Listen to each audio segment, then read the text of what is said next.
I think World War III is already happening. Not like buildup of tension in the Middle East, not like proxy wars in Ukraine. I mean, like, I think we're conceptualizing of warfare all wrong, and I think it's already happening. Like, you know the famous Einstein quote, "I know not with what weapons World War III will be fought, but I know World War IV will be fought with sticks and stones." Well, I think we might have an answer to what weapons World War III will be fought with.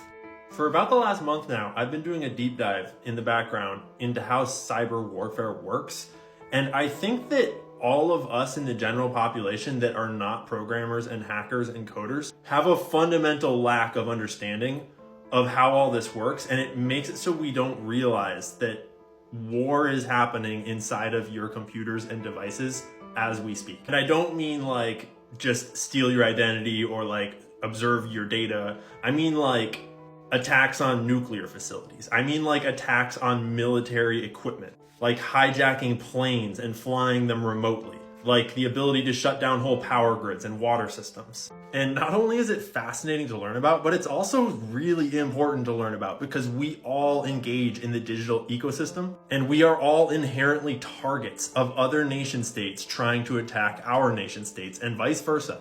Not to mention anonymous hacker groups, random kids in their basement. Anyone with a computer can participate in this war. And I'm about to make the case to you that it is war and that you are participating whether you know it or not. So, here's the big picture. If you'd walked into a military conference in ancient Rome and told those generals, one day wars will be fought without a single sword, not even a spear or a horse in sight, they would have laughed at you. They would have thought you were crazy. But then guns were invented, and for a while the two types of combat coexisted. But then technology advanced and you got airplanes and tanks and Gatling guns and whatever else. There's a whole theory to this about different generations of warfare that we'll get into more in other videos. But the advent of computers fundamentally changes warfare. In so many ways, I don't even think I can fit them all into this video. But let's start with the basics. These days, everything is built on code. Websites are just the most obvious example. But if you go to your whatever website and you right click and you click on inspect, you can view the code directly. But the thing about code is it's designed to interface with what's going on here. It's designed to be updated. It's designed to communicate with other code. It can be modified, changed, and thereby hacked and exploited. The invention of code is inherently an arms race because billions of dollars worth of commerce goes through Amazon.com. And so anyone that can influence the code that is Amazon.com can influence the billions of dollars that transfers through Amazon.com. Fun fact, in the source code that I was inspecting there on Amazon.com, I found a duck that says meow. Probably just for fun. And the funny thing about the advent of cyber warfare is that a lot of the best hackers are actually kids. Kids that have grown up inside of computers, coding from a very early age. Some of the most famous hackers of all time, hackers that have hacked into the CIA and NSA, were under the age of 16. And the stakes are so high in modern day that a lot of those kids actually wind up getting jobs with the agencies that they hacked. And now we have a world where nation states are building armies of hackers and using them to fight against other nation states. Because these days everything can be hacked, from your computer to your cell phone to freaking spy planes. No joke, it actually happened. Someone hacked into an F-35 fighter jet and they hijacked it and just flew it around for hours. They flew all kinds of weird flight patterns and just like diddled around with one of the most highly advanced pieces of military weaponry in the world. So most of us have been trained to conceptualize of war as something that looks like this. And if it doesn't look like this, we don't really think of it as actual war. We think of it as other types of conflict or hacking or whatever that is not war. But all that changed about a decade ago when Iran's nuclear program was targeted by a virus called Stuxnet. See, they had the secret nuclear facility in Natanz where they were enriching uranium to make nuclear weapons. And they were targeted by an extremely advanced cyber attack that was probably orchestrated by the US and Israel that over the course of a couple weeks wound up literally destroying the centrifuges physically in their nuclear facility by hacking the programmable controllers that controlled the speed at which the centrifuges spun. And although this virus, Stuxnet, was designed to target Iran specifically in this specific facility, it self-propagated and got out and is now available on the general web to any hacker that wants to read the code. See, the nature of cyber warfare is fundamentally different because it is in some ways inherently open sourced. Anyone that can read and write code can participate, and any piece of code that anyone can get their hands on can then be weaponized by anyone that has the power to weaponize it. It can then be targeted at any device that is connected to the internet or that can be accessed directly by things like flash drives or other local networks. And so now I'm about to describe to you the current state of cyber warfare and the markets that it has spawned and how different groups around the world are positioning for this war.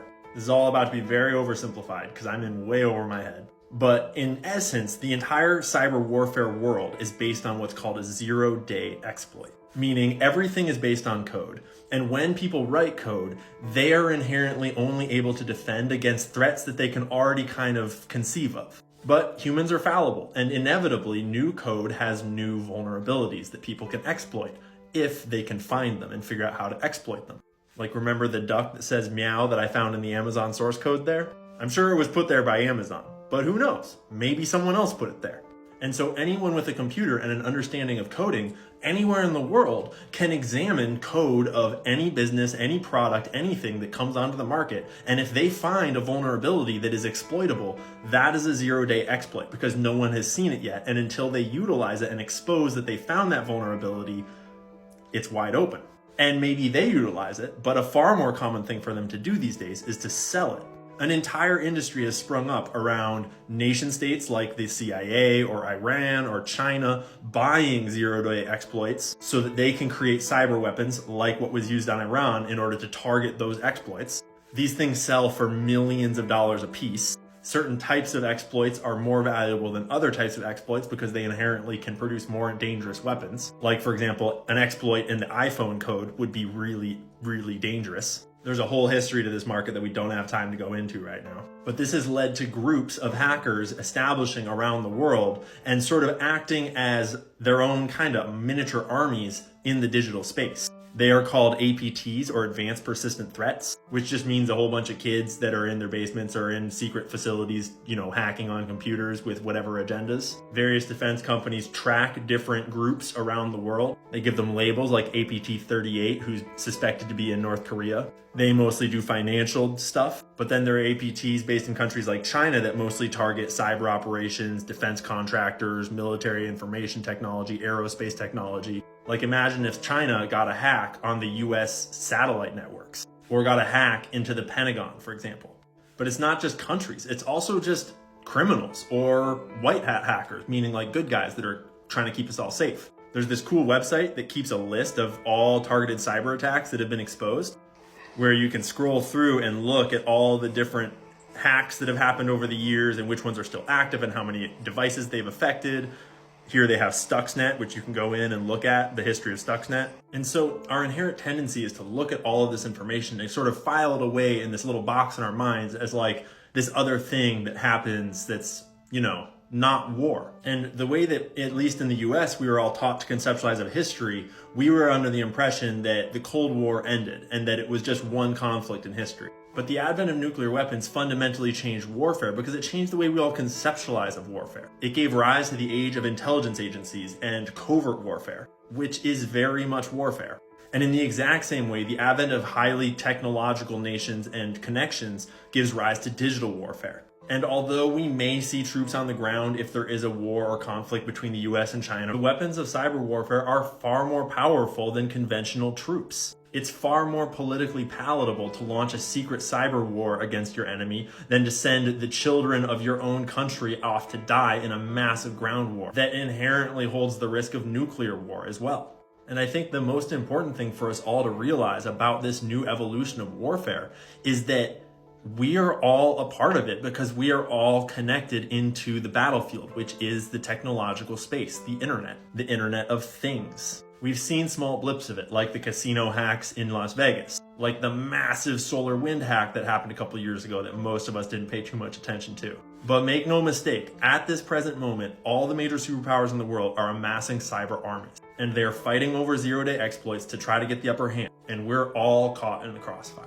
Because if you want to win a cyber war against another major power in the world, one of the best targets is their civilians. Targeting politics, affecting public opinion, financial spaces, creating chaos. Because foreign states are targeting us with information warfare, it means that our own government has to also target us with information warfare. So what you think is just your Twitter feed or your Facebook feed is actually a battlefield on which World War III is currently being fought. and your perceptions and your opinion are the targets. And that's why I